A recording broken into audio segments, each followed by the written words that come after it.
em atividades, porque a atividade está aqui como rascunho, mas ela não estava na aba de atividades. Bom, podem colocar o nome, tá?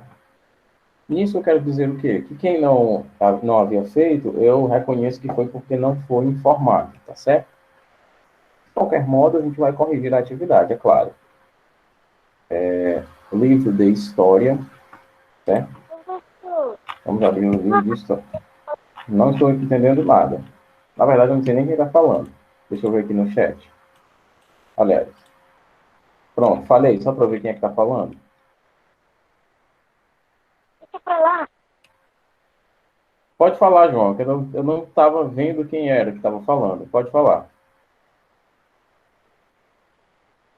João? Ah, era só botar a coisa de dia, do novo, só que não tava dando certo.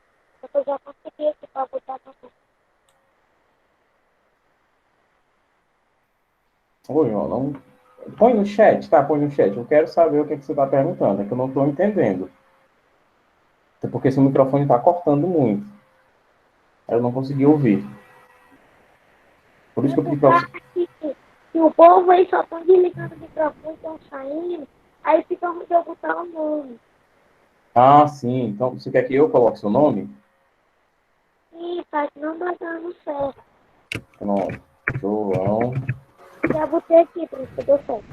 Pronto, eu estou vendo aqui. Certo? É que seu microfone está cortando e eu não estava conseguindo entender. Não colocar o nome, não. Ah, já entendi. A internet fica ruim e fica carregando a mensagem, mas acaba que não envia. Não é isso que você quer dizer? É, mais ou menos. Mais ou menos, eu entendi mais ou menos também. Não, professor, não é isso não. Comigo também acontece.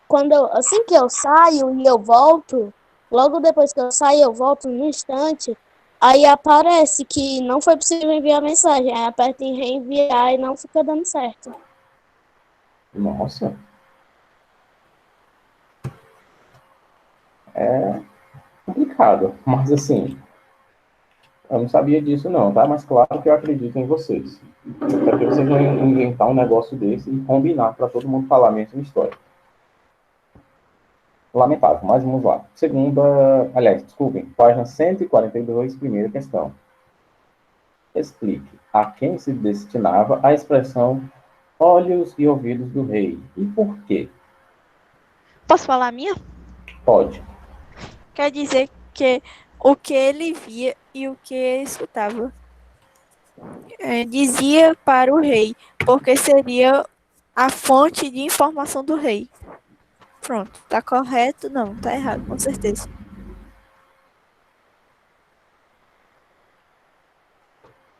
Mais ou menos, mais ou menos. Era o que o rei ouvia, né? E o que ele via. Mas quem Posso eram ler? os olhos? Só um minuto. Tá? Quem eram os olhos e os ouvidos do rei? É isso que eu estou querendo saber, Miami. Eram pessoas, né? Quem eram essas pessoas? Posso falar a minha, professor?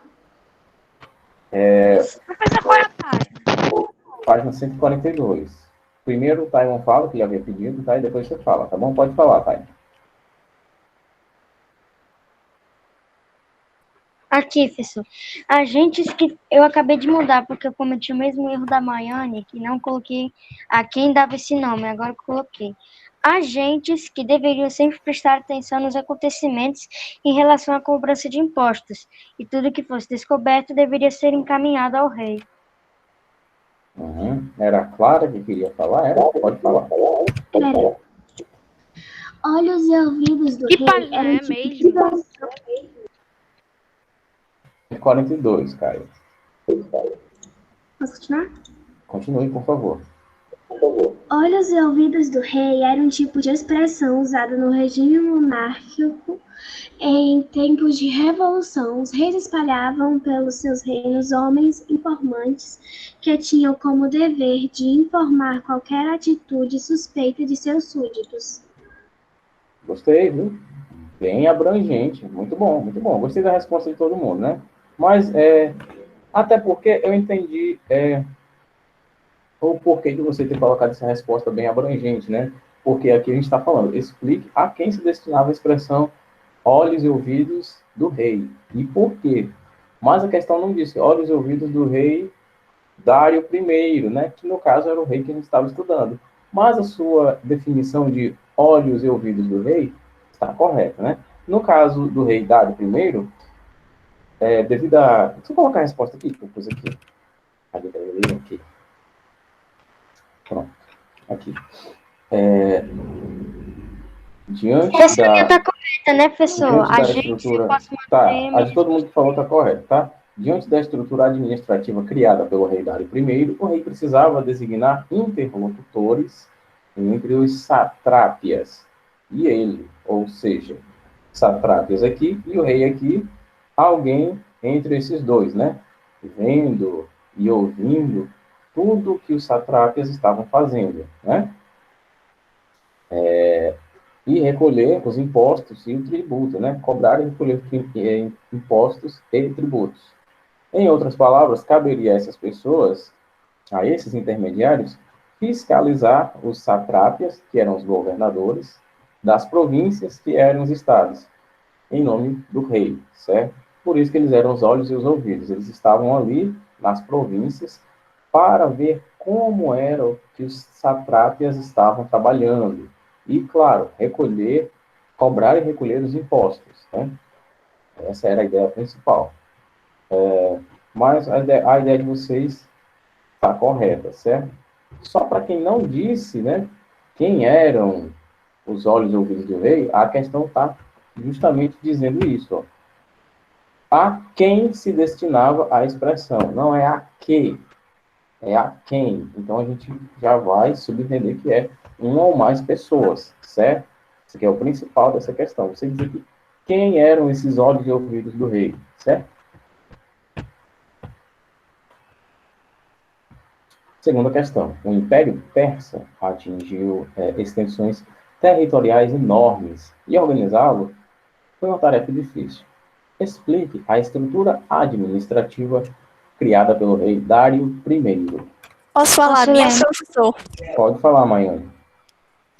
Dário organizou-se a administração do Império Persa por meio da divisão do território em satrapias e apontando governantes locais, os sátrapas, para atender a cada um delas. Tá correto? Tá correto. Posso ler o meu? Pode. É também parecido com a dela. Já um sistema de administração pública que dividia a região em satrápias. Já um sistema para facilitar a cobrança de impostos, onde os agentes tinham a incumbência de fiscalização, além da criação da moeda, o dárico, e um sistema de estradas que ligam as satrápias, no caso, à capital persa. Muito bem. Claro que você fez? Fiz. Por favor. Dário reformou o sistema administrativo e dividiu o reino em 20 satrápias, cada uma com um administrador. Ele também reformou o sistema de leis, criando penas mais rigorosas para os crimes de suborno de oficiais. Dário mudou a capital para Persépolis, iniciando grandes obras de infraestrutura na cidade. Certo. Só me diz uma coisa. Você colocou quantas satrápias, minha querida? Hã? Você disse que ele dividiu em quantas satrápias? Peraí, deixa eu achar. 20. Eu imagino que você não colheu essa informação do nosso livro, tá? Porque o livro fala... Deixa eu até mostrar aqui, que é só para a gente não ter dúvida, tá bom? A sua resposta está correta, tá bom? Só queria, por gentileza, minha querida, que você corrigisse esse número 20 para 23, tá certo? Apaga esse 20 e põe 23, tá bom? Porque aqui... isso aqui, olha, eu espero que vocês estejam vendo. O nosso livro diz que foram criadas ao todo 23, certo? 23 satrapias, tá bem? No mais, a sua resposta está muito boa, porque eu estou notando que você está fazendo... Só passar essa moto aqui. que você está fazendo pesquisas fora do livro, né? Bem interessante. Estou gostando que você não está se prendendo ao livro. Mas, nesse caso aqui, só deixe as informações harmonizadas, né? A informação de fora em harmonia com a informação que você pegou, tá bem? Mas sua resposta está correta, Maiane e Taimon também, tá bom?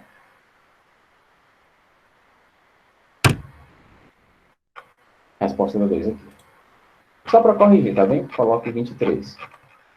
Ah, isso aqui que eu mostrei, tá bom? Só para ficar bem claro, né? É da página 141, tá bom? O livro, ele, por si só, ele se responde. Comente em que se baseava o zoroastrismo. Posso dizer? Pode, Taimon. Aqui. Se baseia na dualidade entre o bem e o mal. A Ahura Mazda representa o bem, a luz, e Arimã representava o mal, a escuridão. Por isso seguiu uma conduta em que a vida determinaria o culto a se seguir, e a consequência das escolhas seria, portanto, paraíso ou inferno. Maiane? Se baseia no conceito de dualidade, ou seja, a convivência entre o bem e o mal. Entretanto, especificava o certo e o errado, entre outras distinções. Tá correto? Claro, você fez? Fiz, mas eu acho que tá errado. Tá parecido com a dos meninos, não? Se tiver parecido, pode estar correto. Tá, deixa eu falar. Pode falar. Desenvolvido e expandido durante o Império Persa na antiguidade, o zoroatrismo se caracterizou como uma religião da dualidade entre o bem e o mal. O zoroatrismo pregava a interpretação dualista do mundo, dividida entre as forças do bem e do mal. Pronto, tá correto. Você só usou outras palavras, mas a ideia central é a mesma, tá certo? Está correta. Eu tô notando a falta aqui, deixa eu ver. Deixa eu ver. Yasmin, você fez?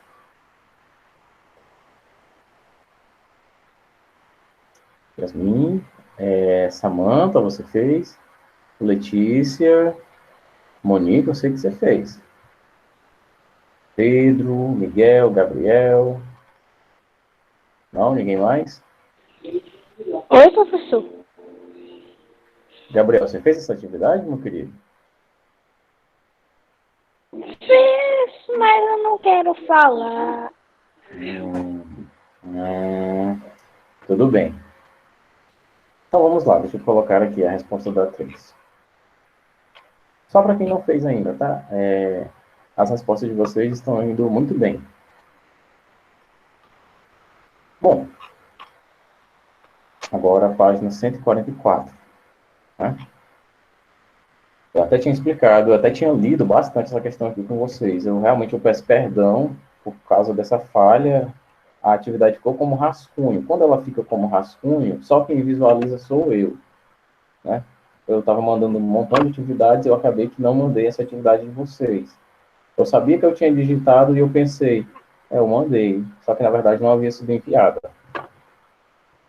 Bom, primeira questão da página 144. Questões objetivas agora rapidinho, a gente termina.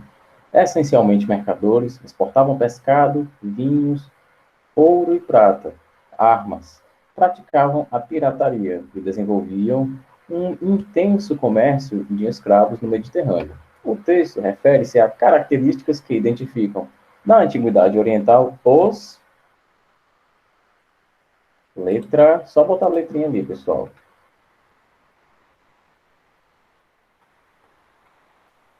Letra A, os fenícios. Muito bem, pessoal, muito bem.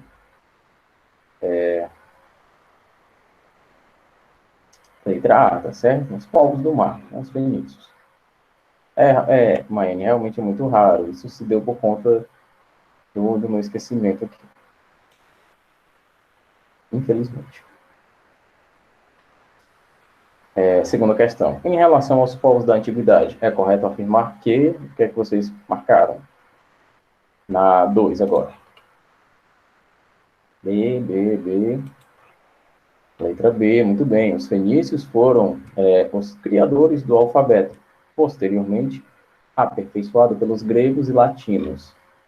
Terceira questão agora, tá? Segunda questão, letra B. Terceira questão.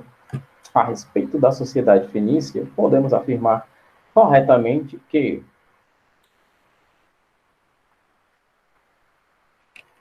letra A, muito bem, muito bem. A Fenícia desconhecia a centralização de poder, pois era formada por cidades-estado que tinham ampla autonomia política, econômica, religiosa e administrativa. Muito bem, terceira questão, letra A. Quarta questão. O soberano, falei aqui na resposta aqui da manhã, né? Só preciso colocar uma vez, pessoal, senão eu vou pensando que, por exemplo, o aluno tal colocou a resposta ali, depois colocou aqui embaixo de novo. Eu penso que ele já está se referindo à próxima questão, certo? Só bota uma vez que eu vejo aqui. Tá bem? Só para a gente ficar mais organizadinho. O soberano dividiu o seu império em províncias, chamadas satrapias, sendo a terra considerada como propriedade real e trabalhada pelas comunidades. Essas características identificam o... Isso, obrigado, Maia. Façam assim, coloquem o número na questão e a letra, tá? Que é para eu não me perder, porque aqui tem um monte de letra e eu já não sei mais a quem se refere. Põe o número da questão, tipo 4 e um A, tá certo? Ótima ideia, Maia. Quarta questão, item A. Essa terapia a gente acabou de ver.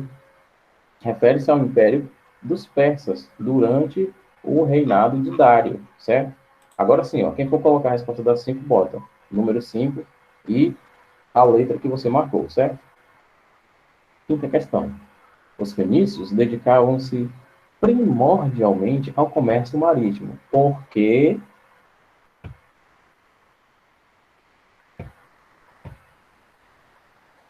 cinco C. Letra C, sua localização geográfica os induzia a isso. Quinta questão, item C. Né? Sexta questão. Dário I, célebre imperador da Pérsia, tem seu nome ligado a 6, exatamente. Sexta questão, item E. A organização político-administrativa do Império Persa, com a criação das satrapias, das estradas reais e do dárico, né? A moeda persa. Eu queria que vocês se atentassem só um momentinho aqui de luz, né? Momento de luz. Que vocês se atentassem bastante à correção dessa atividade, tá? Para quem não fez, lógico que essa aula vai estar no canal, certo? Vai ser aula História, sexto ano, e vai ter a data, 7/7/2020. É uma aula muito importante, tá? A gente pode precisar disso mais na frente, né? Talvez no futuro próximo, daqui a alguns dias, quem sabe, né? Olha o spoiler que eu estou dando agora, tá?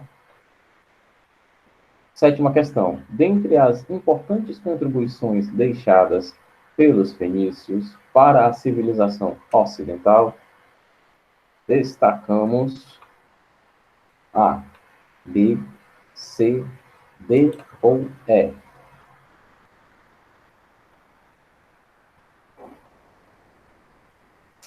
Sétima questão, item A, todo mundo concorda? Item A, item A. Dentre as importantes contribuições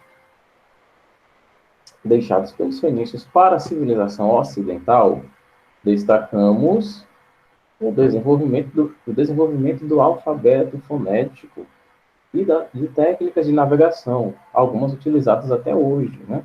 Mas principalmente o nosso alfabeto. Oitava questão. Na antiga Pérsia, ao instituir o dárico, o soberano Dário tornou estáveis as relações comerciais. Item A. Muito bem, pessoal. Muito bem. Item A. Nona questão. Os fenícios, na antiguidade, foram conhecidos, sobretudo, por suas atividades ligadas ao, isso aqui está muito fácil, né? Ligadas ao comércio marítimo. Item B.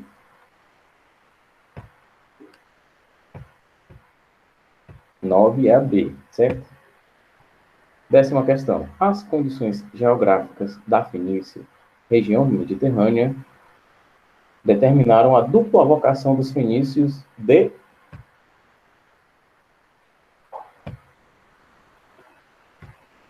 que parece que eu peguei vocês aqui, né? 10ª questão, item B, mercadores e navegantes, né? Olha só, o item que fala da navegação é só o B, né? Por eliminação, a gente já não falaria mais dos outros. Olha só, comerciantes industriais? Não. Item C agora, agricultores e comerciantes? Não. Eles eram, em partes, agricultores, sim. O texto fala que eles eram agricultores, sim. Fala que eles movimentavam sua economia pelo comércio marítimo e comércio agrícola. Fala, mas a vocação, né, o trabalho deles, né, a vocação não era essa, né? A vocação era navegantes, né? Eram os povos do mar, pessoal. Essa daqui é uma questão que você olha e já marca a correta. Se eram os povos do mar, e só tem um item dizendo que a vocação deles era, entre outra, navegantes, então você já marca o item B, tá certo? Opa, tem alguma coisa errada aqui, tá? Pronto. 10ª questão, item B.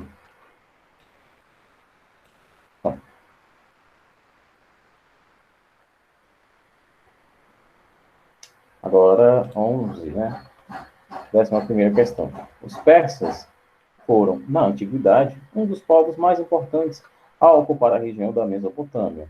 Sobre sua história e cultura, é possível afirmar que, eu já vi que vocês puseram aqui, né, antecipados, item B, desenvolveram uma religião própria, o zoroastrismo, e começaram sua expansão territorial após as conquistas lideradas por Ciro o Grande, das quais destacaríamos até a conquista da Babilônia. 12ª questão. 12ª questão. Eita. Já vi que eu peguei gente aqui também, hein? 12. Nunca temi homens que têm no centro de sua cidade um local para reunirem-se e enganarem-se uns aos outros com juramentos. Com estas palavras, Ciro insultou todos os gregos, pois eles têm suas ágoras, que são praças, onde se reúnem para comprar e vender. Os persas ignoram completamente o uso de ágoras e não têm lugar algum com esta finalidade. O texto expressa a inferioridade dos persas, que, ao contrário dos gregos, não conheciam ainda a vida das cidades, a vida em cidades. Não, de maneira nenhuma. A gente viu que os persas até... Pessoal, larguem o chat de mão, agora a gente vai prestar atenção na explicação do professor, certo? A minha explicação agora é mais interessante. Isso eu garanto. Claro que os persas, olha só, a grande mentira aqui do item A é o seguinte: os persas não conheciam ainda a vida em cidades. Claro que conheciam, obviamente conheciam. Quem fez esse insulto aqui foi Ciro, né? Já havia a instituição administrativa da Pérsia, né? Então, a administração que eu digo, a instituição político-administrativa. Então, eles tinham, sim, seu modelo de cidade e de estado. Naquele caso, era a província. Então, item A, a gente já elimina. Item B. O texto expressa a desigualdade entre os gregos e persas, apesar dos mesmos usos que ambos faziam do espaço urbano? Não, a gente já sabe. O próprio texto já diz que eles não faziam o mesmo uso dos espaços urbanos. Item B, olha, a gente descarta também. Item C. O texto expressa o caráter grego fundamentado no uso específico do espaço cívico construído em oposição aos outros? Olhe, necessariamente, vamos entender o seguinte: a ágora, eu até teria algumas outras explicações para vocês. As ágoras gregas, né, esses espaços, necessariamente eram espaços de reunião e comércio, compra e venda, certo? O texto, ele até que poderia expressar isso, mas ele está expressando justamente o contrário, né? Ele não está expressando o olhar grego, está expressando o olhar persa. Então, a gente não vai se atentar ao caráter grego, né, na construção desses espaços. Professor, mas por que não é de caráter grego? O caráter grego, que eu estou querendo dizer, meu querido, vamos entender o seguinte: o entendimento de democracia que nós temos se baseia no entendimento de democracia criado na Grécia, certo? O entendimento político-administrativo que nós temos hoje, certo? Poder legislativo, poder executivo e até mesmo poder judiciário, esses moldes que nós temos hoje se baseiam muito nos modelos da Grécia antiga, certo? Isso é uma verdade. O item C está falando justamente isso, certo? O texto expressa, deixa eu pegar meu óculos, o caráter grego fundamentado no uso específico do espaço cívico, construído em oposição a outros. Aqui a gente vai notar o seguinte: esse item até que poderia ser verdade se o texto se atentasse à visão dos gregos, mas ele está se atentando à visão dos persas, certo? E outro detalhe: não necessariamente as ágoras eram os únicos espaços públicos dedicados a essas reuniões, né? A gente tem, por exemplo, as escolas gregas, que eram locais abertos, eram locais públicos e livres. Você, andando na rua, via pessoas dando aula. Você ia lá, pedia para aquele professor, para que ele lhe aceitasse como aluno, e ele decidia se aceitava ou não, certo? Então, nós temos vários espaços públicos destinados a esses deveres cívicos, certo? Então, a ágora não faz oposição a outros espaços cívicos, né? E esse uso específico não se resumia apenas a esse espaço. Temos vários espaços que eram dedicados ao dever democrático, porque é como eu acabei de falar, a democracia que nós conhecemos hoje se baseia na democracia grega, certo? A instituição política que nós conhecemos hoje se baseia muito na instituição política criada na Grécia. A ideia de Senado que nós temos hoje se baseia lá, certo? Claro que muita coisa mudou de lá para cá. Oi? Isso quer dizer que esse item se baseia não no que os gregos são, e sim no que os persas acham que eles são, na maneira que eles veem. Exatamente. Esse item traz um pouco de verdade. Ele seria o item correto se o texto se baseasse numa visão dos gregos, mas o nosso texto fala da visão, não apenas da visão dos persas, mas das próprias palavras do imperador Ciro, o Grande, né? Então, é a visão persa, certo? Veja só o que é que o próximo item, que no caso é o item correto, da 12ª questão, fala. Entender a incapacidade do autor de olhar com objetividade para os persas e descrever seus costumes diferentes. No texto, nós temos a afirmação de que os persas ignoravam completamente o uso de ágoras e não tem nenhum lugar com essa finalidade. Ora, o Império Persa era um império absurdamente grande. Como nós vimos, tinha gigantescas, quilométricas extensões territoriais, muito antes de dominar a Fenícia. Então, claro, as ágoras eram os locais destinados ao comércio e eram locais do Império, eram locais na Grécia. Como é que os persas não tinham locais destinados à compra e venda? Claro que isso aqui faz o reflexo, né, da incapacidade tanto de Heródoto, do autor, como do próprio Ciro, de ser mais objetivo, de olhar com objetividade os persas e descrever seus costumes diferentes. Certo? 12ª questão, item D, da correção. D, não é? Item D de dado, tá certo? Ok. 12ª Marquei questão. o E de errado. Você marcou o E? Não, não. Marque o item B, tá certo? 13ª questão. Por ser consideradas... Podem, aliás, desculpa, li errado. Podem ser consideradas características das civilizações da Antiguidade Oriental. Que item os meus queridos marcaram na 13? Sim, professor. Então a 12 é a D.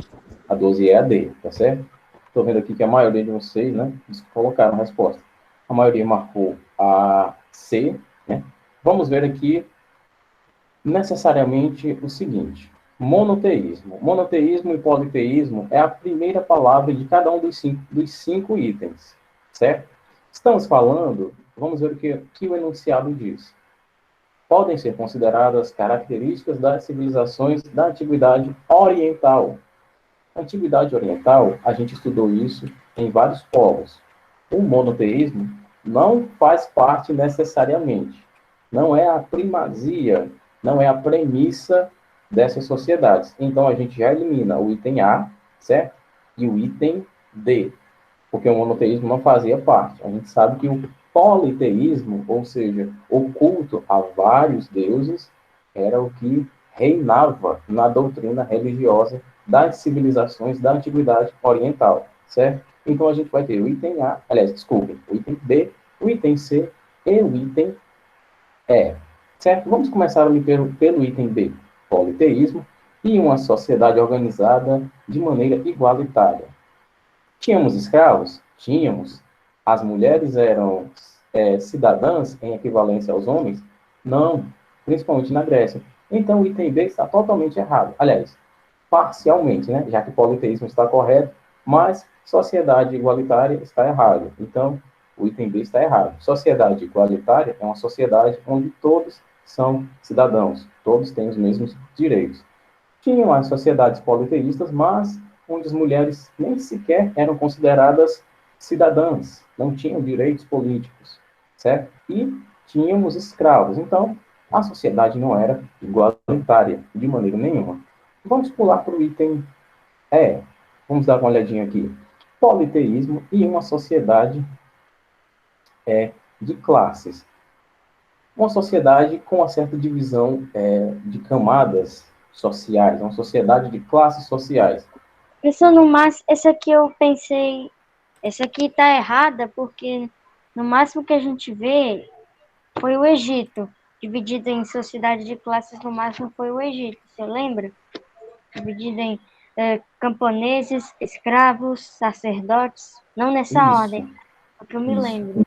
Sei que é a sociedade de classes. Muito bem, muito bem. Mas só o Egito, né? Só o Egito, nós estamos falando, olha, das características das civilizações. O Egito só se faz de uma civilização, certo? Temos uma... como é que eu posso dizer? Temos no Egito, sim, a divisão da sociedade de classes, mas só no Egito. Vamos ver o item C, o que é que ele diz? Politeísmo e uma rígida divisão social. Agora sim, necessariamente nós tínhamos uma divisão social. Se você era estrangeiro, você tinha muita propensão para ser escravo. Se você era mulher, você já não era cidadã. E se você era homem, mas era pobre, também tinha a possibilidade da sua voz como cidadão não ser levada em consideração, porque na Grécia pagava-se impostos para fazer parte das reuniões, por exemplo, das tomadas de decisão política. E se você não tinha dinheiro, você não poderia participar de muitas reuniões, porque cada reunião era paga. Você é cidadão? É. Pode participar da reunião se tiver dinheiro. Tem dinheiro? Para essa reunião de hoje eu não tenho. Ah, então, sinto muito, mas você não vai participar da reunião hoje. Então, o conceito de democracia era bem rígido, era bem definido, era uma divisão bem rígida.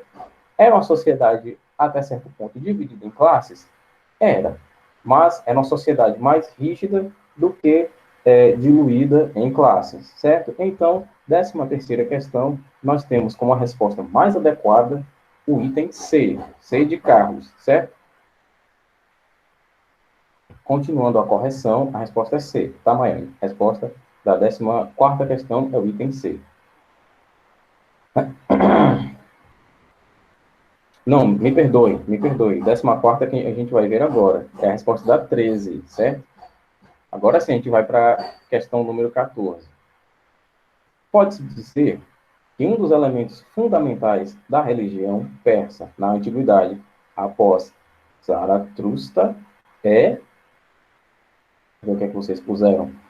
14C. Muito bem, pessoal, muito bem. Vocês estão me dando muito orgulho. O dualismo, como a gente viu, até mesmo nas questões no texto anterior, que a gente deu uma lidinha, o dualismo era essa divisão, né, entre o bem e o mal. Eram condutas não condenadas, mas bem faladas. Não no sentido de positivas, mas no sentido de faladas abertamente. A questão da conduta do mal, de você seguir o mal, não era condenada pelo homem, era falada abertamente. Mas a consequência de ter essa conduta era, sim, bem dita. Você vai para o inferno. Era essa a conduta, certo? 14ª questão, item C. 15ª questão. Das alternativas abaixo, a que melhor caracteriza a sociedade fenícia é 15ª. C. Toda questão aqui é item C, é? A 13, a 14, a 15. É porque analise aí, professor. A primeira página foi só a A segunda um pouco da B e a terceira e a quarta esse só C, entendeu? Vamos lá, pessoal. 15ª questão. Das alternativas abaixo, a que melhor caracteriza a sociedade fenícia é comércio e politeísmo. Existência de Estado centralizado? Não. Monoteísmo? Muito menos. No item B, monoteísmo e agricultura? Não, a gente já viu que o monoteísmo não faz parte. Item E, cidade-estado? Opa, sim. Monoteísmo? Não. E o item E, a agricultura? Talvez. Mas não, né? E a forma de Estado centralizado? Não. O item C, né? Por eliminação, se você não souber, se você tiver na dúvida, aliás, o item C é a resposta mais adequada, certo? Mas, por conhecimento, o item C continua sendo a mais adequada. E a última questão da nossa correção é, com relação ao Império Persa, é incorreto afirmar o quê? Qual o item vocês marcaram?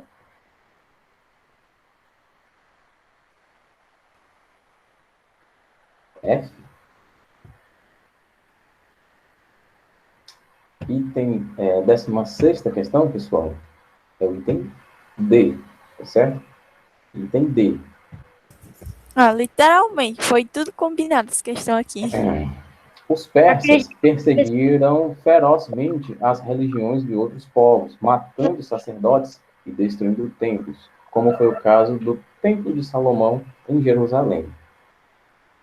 Bom, pessoal, a gente conseguiu fazer nossa correção, certo? O próximo capítulo a gente vai estudar os reinos africanos, certo? Religiões de matriz africana e uma cultura, a cultura, aliás, do continente que deu origem a todos os povos, certo? Os primeiros homens surgiram na África.